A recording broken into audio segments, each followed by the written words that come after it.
région n'est pas rendue inhabitable à Fukushima. Il n'y a pas de risque à cause du surplus de rayonnement.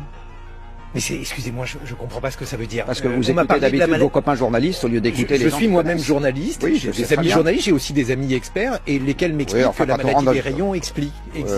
C'est pas des experts du coup. C'est des gens que vous invitez, mais c'est pas des experts. Et alors par exemple, Tchernobyl, qu'est-ce qui Faites venir un médecin. Faites venir le chef du service de médecine nucléaire de la Pitié-Salpêtrière. Je peux vous donner ses coordonnées, il vous expliquera. Lui est un expert. Moi je suis là pour vous écouter de toute façon, mais faites venir un médecin. Qu'est-ce qui s'est passé? Pourquoi les radios n'invitent jamais de médecins quand il s'agit? C'est les seuls qui savent. Toutes sortes de gens. Non, vous invitez des associatifs, vous invitez des gens comme moi, vous invitez pas de médecins. Non. Invitez un médecin. On invite des gens à charge, à décharge, des gens pour le nucléaire. Non, mais il n'y a pas. J'écoute les experts. Vous savez, alors il y a les faits et les opinions. En ce qui concerne les faits, comme par exemple le fait que la Terre est ronde, il n'y a pas de gens à charge et à décharge. Vous n'allez pas inviter dans le studio, enfin vous pouvez si vous voulez inviter des gens qui disent que la Terre est plate, mais je ne pense pas que ça va améliorer la compréhension du monde des gens qui vous écoutent. Donc un expert dans le domaine de l'impact des rayonnements ionisants sur la santé s'appelle un médecin.